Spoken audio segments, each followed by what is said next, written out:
Enrique Tucent.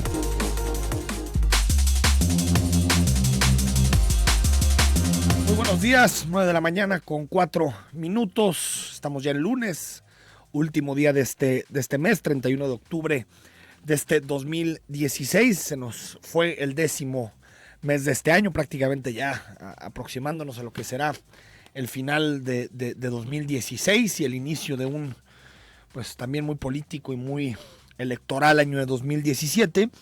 Y bueno, hoy desde el fin de semana nos amanecimos con noticias importantes, noticias que tienen que ver con la seguridad en la zona metropolitana de Guadalajara y en específico del municipio de Guadalajara y de su comisario de la ciudad, el comisario de seguridad Salvador Caro Cabrera. Salvador Caro Cabrera es el comisario desde el inicio de la administración de Enrique Alfaro, es el encargado de que el municipio de Guadalajara esté en paz, de que el municipio de Guadalajara logre reducir los preocupantes indicadores que heredó, pero también los indicadores que se han mantenido durante este primer año de administración de Enrique Alfaro. Y siempre ha habido este debate prácticamente desde que tomó protesta del cargo de si había o no aprobado los exámenes de control y confianza Salvador Caro. Usted recuerda que precisamente hace un año, en octubre de 2015, un periódico local, en particular Milenio, publicó que Salvador Caro no había pasado los exámenes de control y confianza. Se empezó a discutir sobre este tema, obligó a que en su momento el presidente municipal Enrique Alfaro transparentara el resultado de este examen. Se adoptó, a través de lo que nos dijo el ITEI, una versión pública que tenía que ver con, pues no entrarle a los detalles de estos exámenes de control y confianza que sirven para saber si en realidad los funcionarios, sobre todo las cabezas que deciden en materia de seguridad, pues son independientes del narco, cuentan con las capacidades psicológicas, con las capacidades mentales para realmente enfrentar un asunto de esta naturaleza, que como usted sabe es muy complicado y por lo tanto se publicó en ese momento que Salvador Caro había reprobado los exámenes. Sin embargo, Enrique Alfaro, como les decía, transparentó los resultados, transparentó una versión pública donde nada más viene el número, el dato, que tiene que ver con si es aprobado o no aprobado, y nos dimos cuenta que había aprobado, aunque con restricciones. Ahí acabó la primera novela, o yo diría la primera parte de la novela de Salvador Caro, en su momento, la primera parte de este debate que había en torno al resultado. Nos dimos cuenta que pasó con restricciones, no sabemos qué tipo de restricciones, porque solamente se transparentaron algunas partes de estos exámenes, pero había aprobado y por lo tanto podía estar al frente de la policía de Guadalajara. Y se le pidió a Salvador Caro, también al parecer por estas restricciones, no que presentara los exámenes cada 2 años, sino que ratificara los exámenes cada año. Otra vez ayer el periódico Milenio, en su portada de este domingo, publicó que Salvador Caro había reprobado los exámenes de control y confianza. Guadalajara respondió en una conferencia de prensa que encabezó Enrique Ibarra Pedrosa, el titular de la Secretaría General de Gobierno del Ayuntamiento, por ahí de las 5:30, 6 de la tarde del día de ayer, en donde decía Enrique Ibarra que no lo había reprobado. Mencionó y enseñó un papel, un documento, una comunicación de la Procuraduría General de la República, en donde decía muy claro que el 28 de octubre, es decir, el pasado viernes, el Ayuntamiento de Guadalajara había recibido la información de que Salvador Caro había pasado los exámenes de control y confianza. Sin embargo, aquí hay, digamos, una especie como de diferendo en términos informativos o diferendo en términos de las fuentes.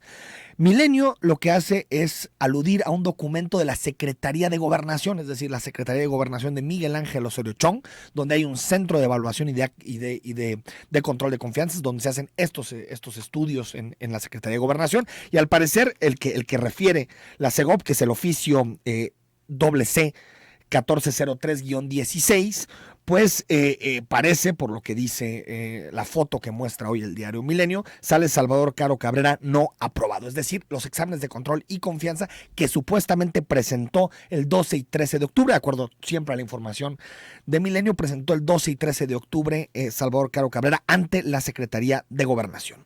Sin embargo, también existe otro documento del Centro de Evaluación y Control de Confianza, pero de la PGR.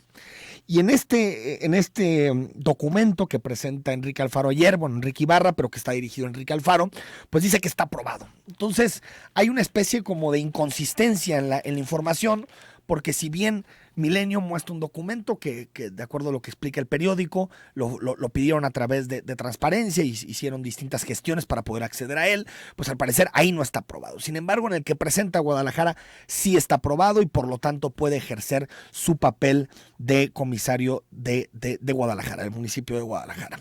Aquí el asunto es ¿qué fue primero? Y al parecer lo que fue primero fue presentar el examen ante la Secretaría de Gobernación y ahí no aprobó en la Secretaría de Gobernación y después, de acuerdo a lo que narra el periódico, habrían acudido a una segunda oportunidad o una segunda revisión que fue ante la Procuraduría General de la República.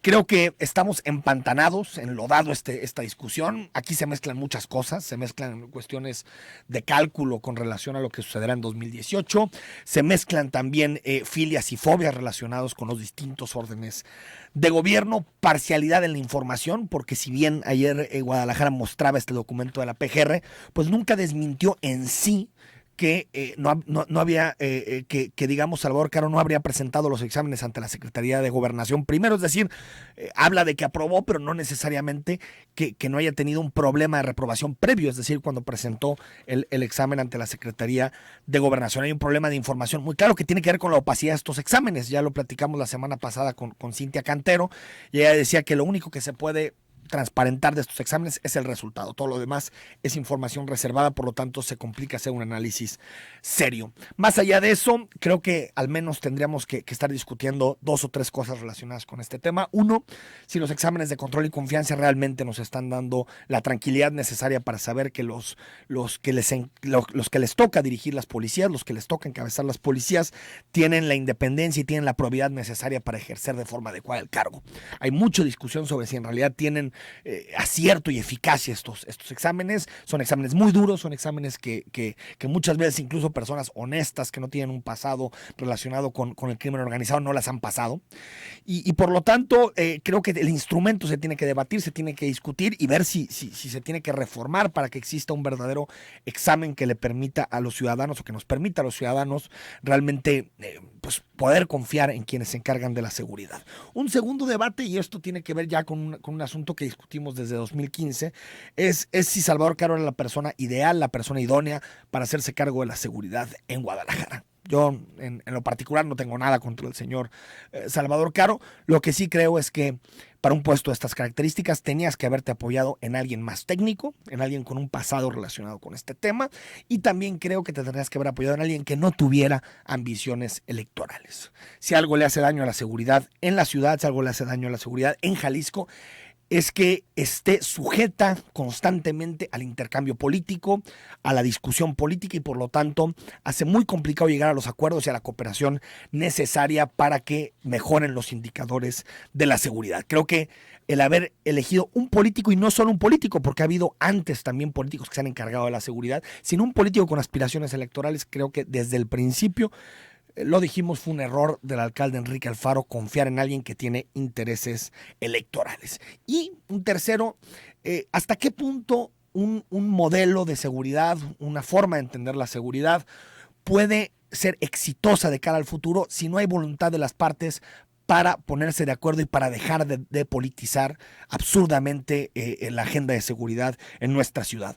Hoy empieza la ruta de la Agencia Metropolitana de Seguridad. Hay Junta de Coordinación Metropolitana, se van a juntar los presidentes municipales, van a hacer la firma de esta Agencia Metropolitana de Seguridad y por lo tanto empezarán a ponerse los cimientos de cara a su inicio de gestiones, a su inicio de funciones, que será a partir del 1 de enero del siguiente año, el 1 de enero de 2017. Y uno se pregunta, más allá del modelo, que lo hemos discutido mucho aquí, más allá de si es la idea adecuada, la metropolización, si la idea adecuada es seguir desde los municipios o tendría que ser el Estado el que se encargue de la seguridad, es posible que tengamos mejores resultados en materia de seguridad cuando hay una guerra total, una guerra abierta entre las distintas instancias de los gobiernos para adjudicarse las respuestas en materia de seguridad, para realmente pues echarse la bolita, echarse las culpas en materia de combate a la inseguridad y por lo tanto los indicadores tan lastimosos que existen en nuestra ciudad. Yo creo que ningún modelo responde o ningún modelo puede de alguna manera responder y dar respuestas a lo que quieren los ciudadanos si no hay responsabilidad de las partes. Si los que se tienen que encargar de aplicar esta estrategia no tienen la responsabilidad para entender que los tiempos políticos y los tiempos electorales vendrán después, que a los ciudadanos les tocará votar y en 2018 elegir al nuevo gobernador, pero que es fundamental que al menos de aquí, que estamos al último día de octubre, a mediados de 2017, finales de 2017, se logren los consensos necesarios para que la ciudad, para que Jalisco tenga un modelo de combate a la inseguridad más eficaz y un modelo de combate a la seguridad que realmente nos dé resultados. Más allá de eso, vendrán disputas, vendrán problemas y bueno, terminando el asunto de Caro, esperemos que Guadalajara hoy dé una respuesta de si los presentó ante la Secretaría de Gobernación o no Salvador Caro, si lo que publica el día de hoy Milenio, que es digamos un seguimiento de lo que publicó ayer, es verdad o no es verdad, si los reprobó en alguna instancia o nunca los reprobó. Creo que es importante que exista la transparencia en este tipo de procesos que son fundamentales para dotar de certidumbre a los ciudadanos. Hasta aquí llegamos con este análisis de los exámenes de control y confianza de Salvador Caro, esperando más información, esperando que los distintos órganos de gobierno se pongan de acuerdo y nos digan exactamente qué ha sucedido en estos procesos. Al regresar discutimos un asunto, pues yo diría en boga, un asunto que está en los primeros órdenes de la discusión mundial sobre las ciudades, que tiene que ver con el derecho a la ciudad. ¿Qué significa el derecho a la ciudad? ¿Qué derechos al final terminan coexistiendo al interior de este concepto? Lo platicaremos con los especialistas Alfredo Hidalgo y Héctor Castañón. Son dos activistas de la sociedad civil, son especialistas en temas de ciudad, que también, por cierto, estuvieron en Quito hace unos 15 días hablando de este tema y donde Zapopan recibió un reconocimiento por parte de ONU Habitat. Vamos al corte, les recuerdo el WhatsApp 33 18 80 76 41. Al regreso platicamos de este tema con los especialistas.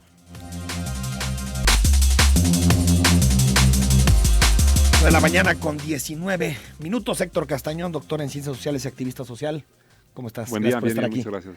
Alfredo Hidalgo, urbanista y arquitecto, ya has estado aquí con nosotros. Gracias por acompañarnos. Gracias, Enrique. Buen día. Preguntarles primero, bueno, hoy estamos en el Día Internacional de las Ciudades, el Día Mundial de las Ciudades. Aparte nos tocó muy bien esta fecha que nos visitaran para discutir este tema. Fue más bien coincidencia que otra cosa.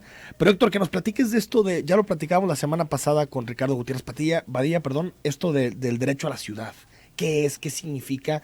¿Y por qué está, digamos, tan en boga esta discusión a nivel internacional? Ya mira, lo que se veía como una gran oportunidad para Hábitat 3, luego de 20 años de un trabajo muy fuerte de las organizaciones de la sociedad civil, era la oportunidad de incorporar la perspectiva de derechos a la declaratoria de Quito, ¿no? Y el derecho a la ciudad era como no solamente la aspiración, sino como un elemento articulador y operacionalizador, es decir, que hacía operable toda esta perspectiva de derechos. Entonces, ciertamente el derecho a la ciudad reconoce todos los derechos económicos, sociales, políticos, ambientales, civiles, etcétera, culturales, en el lugar, ¿no? Es decir, la distribución en el espacio de esa posibilidad de realizar derechos, la distribución de los bienes públicos, de la ciudad como un bien común. Eso era fundamental para que estuviera en la agenda, ¿no? Y digamos, lo que se logra es que se enuncie, ¿no? Se pone ahí como referencia, sin embargo no se logra pasar de un compromiso y de unas intenciones de avanzar pues en generar condiciones para que se realicen los derechos. Entonces, por eso fue la disputa tan importante, por eso el derecho a la ciudad entró como una cuña buscando que la declaratoria de Quito fuera una declaración de reconocimiento de derechos y compromisos de las naciones para garantizar los derechos. Se avanzó, eso no quiere decir que no se pueda lograr a nivel local y justamente las discusiones de organismos de la sociedad civil a nivel local y nacional están, bueno, hagámoslo bueno, ¿no? Ahí está enunciado como una referencia, entonces hagámoslo operativo a través de ese marco. Alfredo Hidalgo, derecho a la ciudad. Bien, el derecho a la ciudad se ha convertido como en la última posibilidad y oportunidad que tenemos las ciudades y las naciones de regular y redireccionar el rumbo, ¿no? El resultado de Hábitat 3 tiene que ver mucho con este análisis que se hace desde dentro de la organización como desde los foros alternos de lo que ha pasado en estos últimos 20 años, ¿no? Es decir, de Hábitat 2 a Hábitat 3 hubo una serie de desaciertos, los objetivos no se cumplieron en función de una lectura equivocada de muchos de los mecanismos que se veían que llevarían hacia ciudades más sustentables.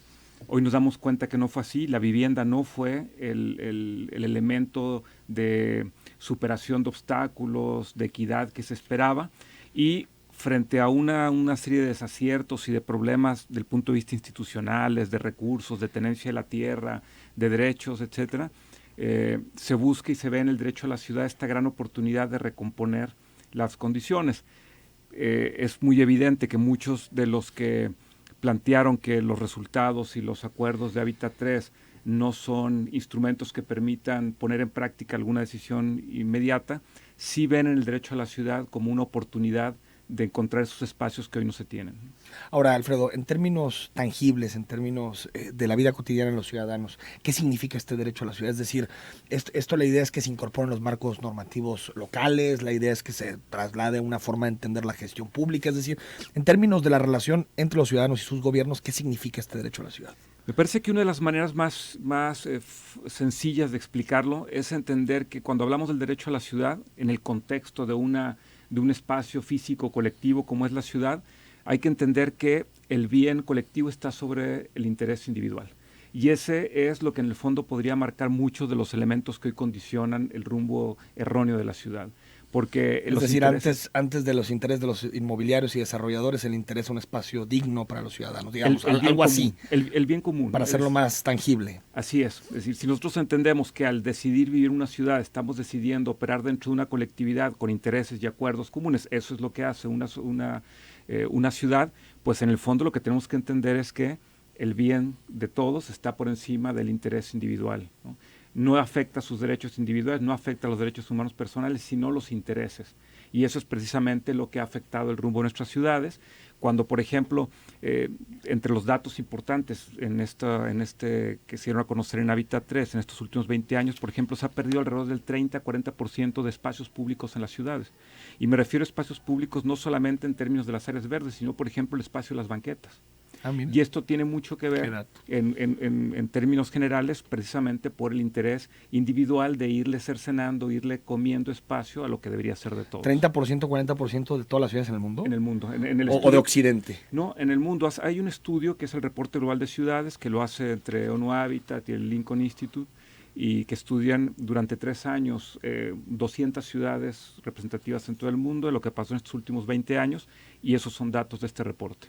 Héctor Castañón, ¿hasta qué punto se puede incorporar este concepto en la Constitución local, en los marcos normativos locales? Tengo entendido que el diputado Ramón Guerrero de Movimiento Ciudadano presentó una iniciativa, o al menos un esbozo de iniciativa en su momento. ¿Se puede incorporar o no? ¿O la idea es que se incorpore a los marcos normativos locales? Sí, mira, yo creo que es ideal que se incorporen los marcos normativos locales.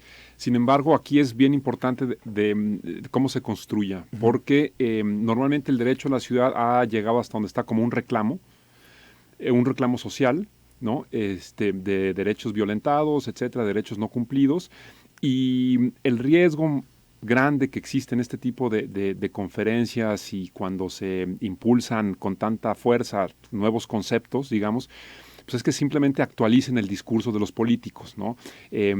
Mucha gente y muchos jefes de Estado quizá y muchas personas que trabajan en instituciones, pues el interés de participar en ONU Habitat en el Hábitat 3 es refrescar el discurso y tener el discurso correcto pues para mantenerse, ¿no? en el espacio con promesas nuevas.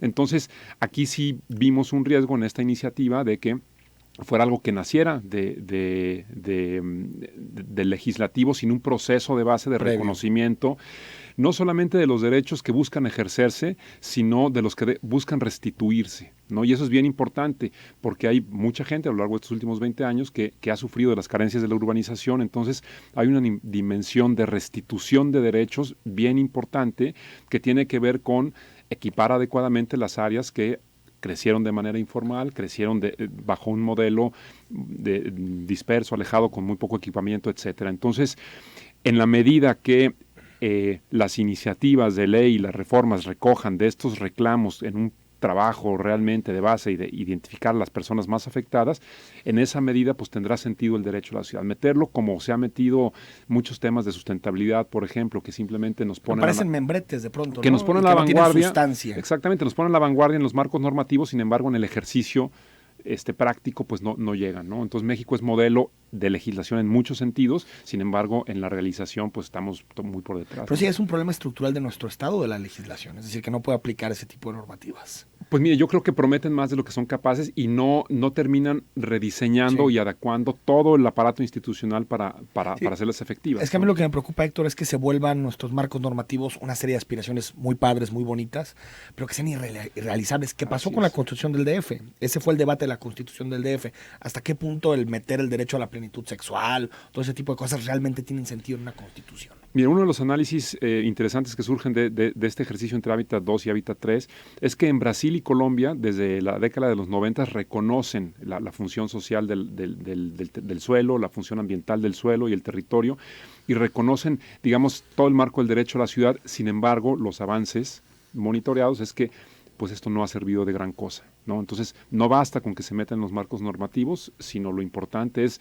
que realmente generen toda una nueva arquitectura programática, presupuestal, institucional, para que exista sinergia, ¿no? Hay una altísima fragmentación, ya en la nueva ley de asentamientos humanos ya está reconocido el derecho a la ciudad, sin embargo sabemos que pues lo que prima es la política, el programa de infraestructura, el programa de vivienda, desvinculado de la ordenación del territorio. Sí, el asunto es que no sé si eso se resuelva con una normativa, si tiene que ver con la dinámica política, con quién le mete dinero a las campañas.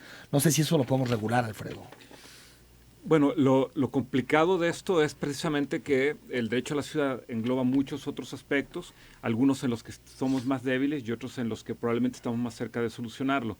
Sin embargo, insisto, para algunos detractores, por ejemplo, de ejercicios de Estado, como el caso de Hábitat 3, que es una reunión de los Estados miembros de Naciones Unidas, encuentran en el derecho a la ciudad como una alternativa, es decir, me refiero a Jordi Borja y Fernando Carrión y todo este grupo que hizo el evento de Hábitat Alternativa, encontró precisamente el derecho a la ciudad como una alternativa para identificar cuáles son las luchas que quedan para gestar y llegar a buen puerto en la ciudad. Entonces, sí es complejo, incluso el solamente enunciarlo no nos lleva necesariamente al lugar que quisiéramos, sin embargo, el reconocerlo ya es fundamental. Probablemente uno de los grandes problemas que hemos visto en la gestión de la ciudad, hablemos de movilidad, hablemos, por ejemplo, de la expansión urbana, es que cuando nos referimos a los derechos entendemos por qué es un problema, ¿no? Si nosotros llevamos el tema del derecho a la ciudad como un elemento para hablar por qué tienes que darle espacio a los peatones, a los ciclistas, a los usuarios del transporte público y privado, entonces bajo el contexto de un derecho a la ciudad, bajo un contexto de que el bien colectivo está por encima del interés individual, entonces sí te permite hacer gestiones que son impostergables. Vamos al corte, seguimos platicando con Alfredo Hidalgo y con Héctor Castañón.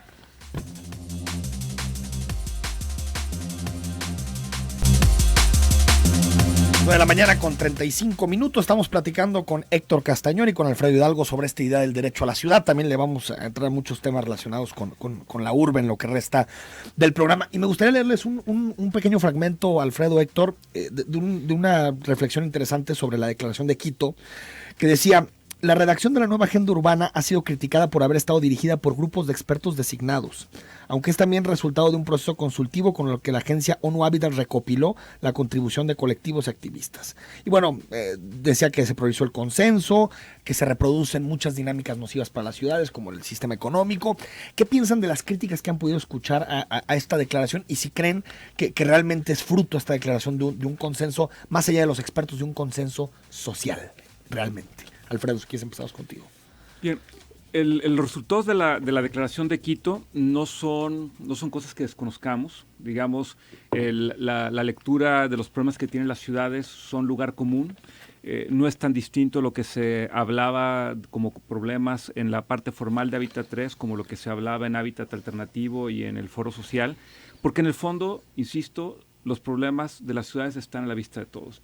Es importante decir que dentro del evento formal se dijo que la ciudad neoliberal ha fracasado. Es decir, no es cierto que hay un reconocimiento tácito y explícito a mantener el sistema económico y formal de las ciudades hoy. Al contrario, me tocó oírlo por el secretario ejecutivo, por Joan Clos, me tocó oírlo en una serie de mesas, me tocó oírlo por Eduardo López Moreno, me tocó oírlo por grandes funcionarios de ONU Habitat y muchos de los invitados principales del evento diciendo que el modelo neoliberal de la ciudad ha fracasado. Es decir, la declaración de Quito no acepta eso. Digamos. No Entiende acepta eso. Que el modelo económico de las ciudades tiene que cambiar. Lo que pasa es que la declaración refiere a aquellos temas principales que son el gran problema y que hay que revertir. En efecto, no dice cómo hacerlo. También sería bien difícil decir cómo revertir el problema de todas las ciudades, que hoy es un problema global, que pasa en los 5 continentes. No sé si quepa en una declaración aparte, ¿no? Sería difícil hacerlo, pero lo que sí es significativo es que identifica y reconoce como problemas comunes. El reporte global de ciudades evidencia con datos contundentes este problema que hemos tenido. Entonces, me parece que es desestimar un gran esfuerzo colectivo y científico, no reconocer que por lo menos tener este espacio y estos acuerdos sí nos ayudarían a llevar a nuestros propios territorios la gestión adecuada de la ciudad, que es en el fondo lo que nos toca ahora a cada nación, a cada país, pero en particular a cada ciudad. Héctor. Sí, mira, la declaratoria de Quito empieza, nosotros, jefes de Estado y representantes de gobiernos, claro, ¿no? En compañía, claro, de organizaciones de la sociedad civil, academia, etcétera, suscribimos esto, ¿no? Entonces, son los jefes de Estado los que suscriben, ¿no? Y por lo tanto son los que tendrían que comprometerse. Las Naciones Unidas, pues es eso, ¿no? Una asamblea de jefes de Estado en donde pues todos tratan de dar su mejor cara, sin embargo, a final de cuentas son ellos los que tienen que... Hay todo, claro. Exactamente, ¿no? Y lo veías, ciertamente había en esa discusión una enorme riqueza y diversidad, sin embargo, pues en los espacios mucho más reservados, pues veías a las élites operando, ¿no? Y a final de cuentas, pues eso... Pues un campo de disputa, como exactamente, en otros lados, un ¿no? campo de disputa ahí medio controlado, etc. Entonces, no perder de vista eso, ¿no? Que pues es un compromiso de los gobiernos que enuncian una voluntad, una intención, sin embargo, la responsabilidad es hacerla valer, ¿no? La agenda no va a resolver nada y el propio ONU Habitat lo reconoce si no hay mecanismos claros de implementación que se construyan a partir del sentido local, ¿no? El problema de vivienda es muy distinto en la India que lo es aquí, ¿no? En fin, ¿no? Aunque tienen muchos elementos en común. Entonces, yo creo que el reto está en, de ese marco, hacer bueno lo que haya que hacer bueno de compromisos y completar lo que haga falta, ¿no? Entonces, y ves, entiendo que hubo una nutrida presencia de tapatíos y de incluso autoridades locales allá en Quito. ¿Ves compromiso, Héctor, de parte de las autoridades para realmente implementar estas cuestiones relacionadas con ONU Habitat, con las recomendaciones, con la declaración? ¿O más bien ves una especie como de posturismo, ¿no? Para la fotografía, que parece que hay mucha preocupación, pero al final pues todo sigue más o menos igual? Mire, yo creo que yo esperaría que la fotografía comprometa, ¿no? Yo esperaría que el hecho de ir y de asumir los recursos, el problema es que no hay nadie que se los haga bueno, o sea, que les exija hacérselos buenos, ¿no? Y justamente la sociedad civil dice, a ver, qué bueno que dijiste esto, qué bueno que te tomaste la foto y respaldas estos principios, pero no basta con eso, hay que hacerlos valer, ¿no? Entonces, el otro caso sería, pues mejor ni vayas, si ni vas a cumplir, no vayas, ¿no? Entonces bueno, ve, comprométete y cumple, ¿no? Y eso es lo que se tienen que sentir muy vigilados para que pues realmente pues cumplan ahí lo que están prometiendo, ¿no? ¿Qué decisiones, Alfredo, se tendrían que tomar ya para empezar a cumplir con esta declaración? Ya más tangibles, es decir, ¿qué tipo de decisiones ya tendrían que estar tomando los presidentes municipales, el gobierno del estado, las distintas autoridades locales para cumplir con la declaración de Quito? Me parece que además de reproducir verbalmente el discurso, hay que entender el significado profundo de esta discusión de ciudad y los problemas que ha implicado este modelo que se ha hecho durante los últimos 20 años. Es insistente la manera en que se habla del problema de la expansión urbana. Incluso hay un estudio interesante que menciona cómo la mayoría de las ciudades que han crecido expansivamente y que han generado los problemas que tenemos como Guadalajara, han tenido que ver con procesos en los cuales se urbaniza 10 kilómetros, se deja un vacío entre medio y entonces se empieza a urbanizar lo que está entre medio. Esto está pasando en muchas ciudades. Si sabemos que está pasando, si vemos que también quieren hacer lo mismo en la ciudad, tenemos que acabar con eso. Es decir, los elementos y las razones pueden asistir a las autoridades para que ellos puedan tomar las decisiones adecuadas y empezar a convertirse en las ciudades modelo del cambio de rumbo de la ciudad. Es decir, lo que tienen que hacer las frenar la expansión. ¿Qué otra cosa tendrían que hacer, tú crees, así ya? Otro problema que todas las ciudades lo estamos viviendo es el de la movilidad. Es un problema caro y complejo de resolver, pero es un problema que necesita trabajar mucho desde el punto de vista de la cultura cívica. Es decir, no es tan fácil llegar y o hacer más pasos de desnivel, o hacer más calles, o hacer más ciclovías. O sea, no es solamente llegar y hacer algunos interesados en los recursos y el manejo de la obra, Sí. otros interesados en la movilidad sustentable. Lo que se tiene que hacer es generar un proceso de que la ciudadanía entienda por qué se están haciendo las cosas y hacer proyectos mucho más incluyentes. Es increíble cómo dejamos, por ejemplo, el proceso de mejorar el transporte colectivo. Entonces la gente dice, bueno, ¿cómo quieren que use la bicicleta si todavía no me están dando opciones? Entonces, la verdad Transporte es que, público sería segunda, digamos, de estas decisiones claro, fundamentales. sería fundamental. Héctor Castañón.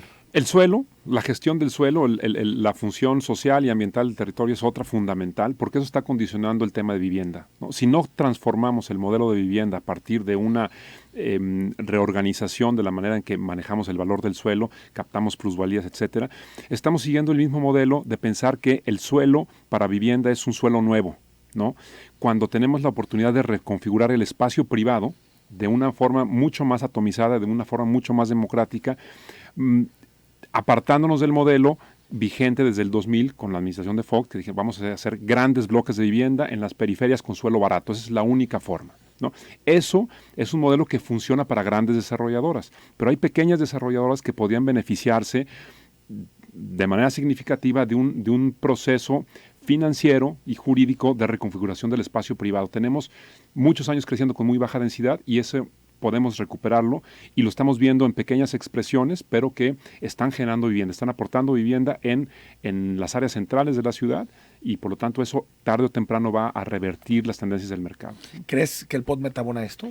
Mira, yo creo que si estos discursos del derecho a la ciudad y estas nuevas tendencias no están en los instrumentos de gestión del territorio, como son los planes parciales, los programas municipales y el PODMET, el problema del PODMET es que en la página 280, insistimos, abre las puertas para, digamos, someterse a la petición de desarrolladores inmobiliarios de Zapopan para abrir nuevos frentes de urbanización. Ese es el único problema, digamos, el principal problema que se deja abierta esa puerta, digamos. Se deja abierta esa puerta y lo expresa ahí a solicitud de los municipios de Zapopan y Zapotlanejo, incluimos estos nuevos frentes de urbanización, ¿no? Y el asunto de las centralidades emergentes, ¿no? Que también es un asunto preocupante, ¿no? Son esas 5, ¿no? Claro. 3 en Zapopan, 3 en Zapopan, 2 en Zapopan y 3 en Tú sí lo ves también Zapotlanejo. como un PODMET expansionista, o sea, con la idea de expansión de la ciudad. O sea, bajo esa puerta que se deja abierta, es el riesgo, no, digamos. Es decir, el planteamiento teórico de una ciudad compacta está presente, los elementos para fortalecer a una Guadalajara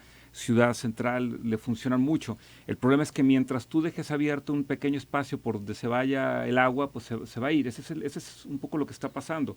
¿En qué momento tú frenas una expansión que a todas luces se ha mostrado que es totalmente insostenible, ¿no? ¿Se puede corregir el plan? ¿Hay que corregirlo o hay que hacer uno nuevo? No, se puede corregir, se ha hablado, se ha expresado muchas veces que los planes son corregibles, son revisables, debe de haber la posibilidad de hacerlo.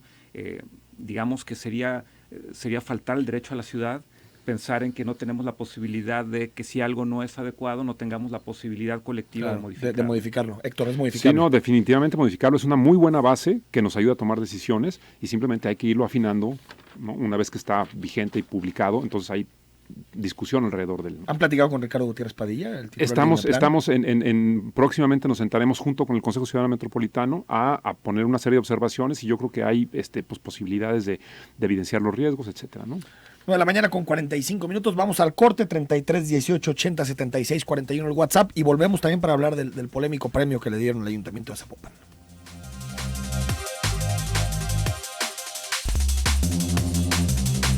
De la mañana con 49 minutos. Bueno, le agradecemos a Rafael que nos manda también una fotografía donde nos desea una buena semana y buenos días. Gracias, Rafael. Luis Rodríguez nos dice: debemos trabajar desde la educación que se imparte en las escuelas, ya que no nos ayuda a formar ciudadanos comprometidos y abiertos a trabajar por su entorno. Saludos. Aquí hay una dimensión educativa muy importante, ¿no? A veces nos fijamos en calles, parques y todo, pero el asunto de la educación es fundamental para construir ciudadanos. Y no sé si se están dando demasiado en las escuelas. Claro, no, decir, reconstruir nuestra condición cívica es fundamental. Hablábamos que esos serían los primeros pasos que se deberían de dar. Coincido plenamente con ese comentario. Y entender el sistema en las ciudades es complejísimo. Entonces, entender el mundo que vivimos para las escuelas es bien importante, ¿no? No seguimos teniendo, Héctor, más allá de lo que hacen los políticos y las decisiones que toman los políticos, una visión muy individualista de la ciudad, nosotros como ciudadanos.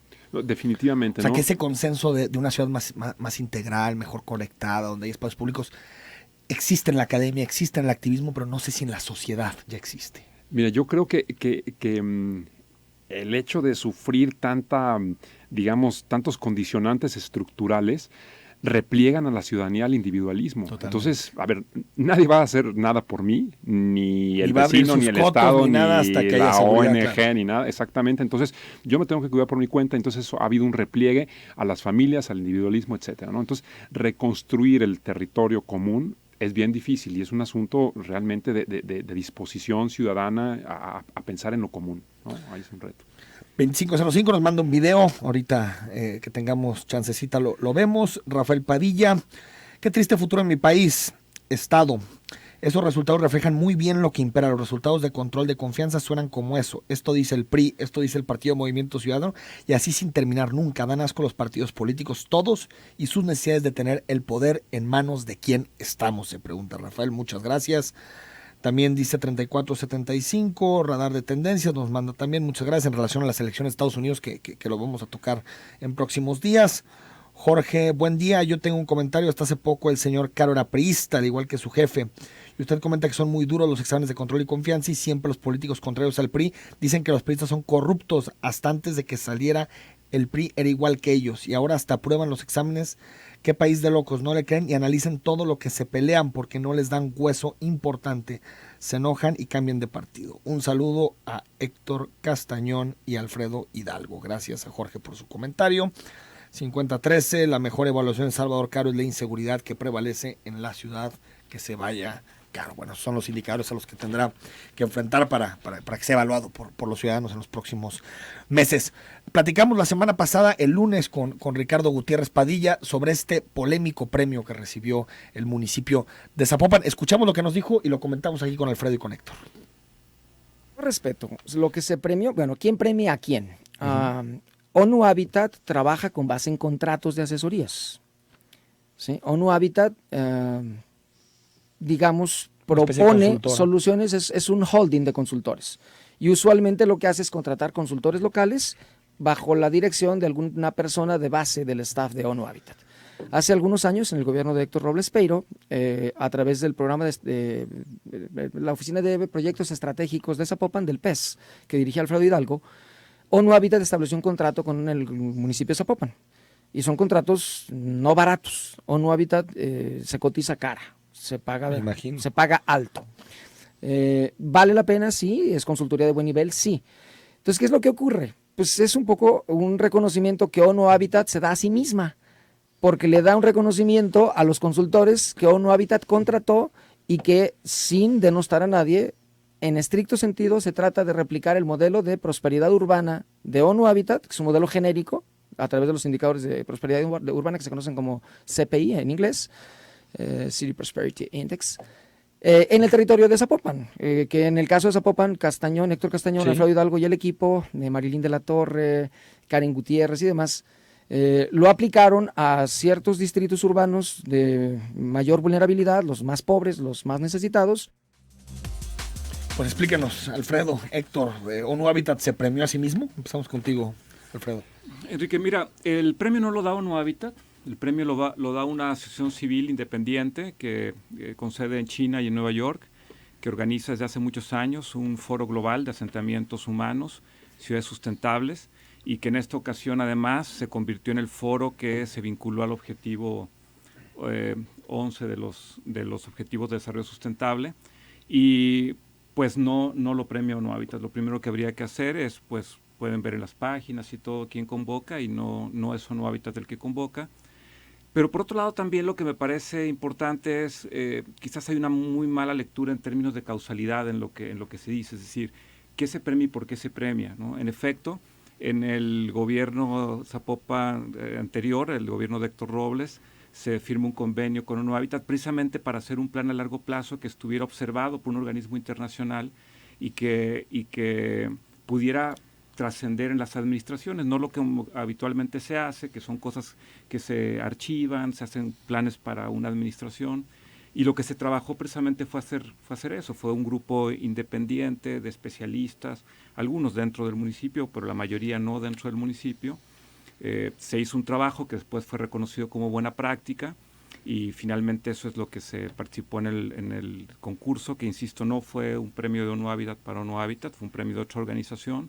Están los jurados, la gente que lo hace, y me parece que debería ser más bien motivo de orgullo para la ciudad y para los especialistas en temas de ciudad, que los mecanismos que fueron desarrollados con inteligencia local fueron trabajados en una nueva administración lo reconoce, el alcalde Pablo Lemus va y reconoce. Entonces se trabajó con Robles y lo recibe Pablo.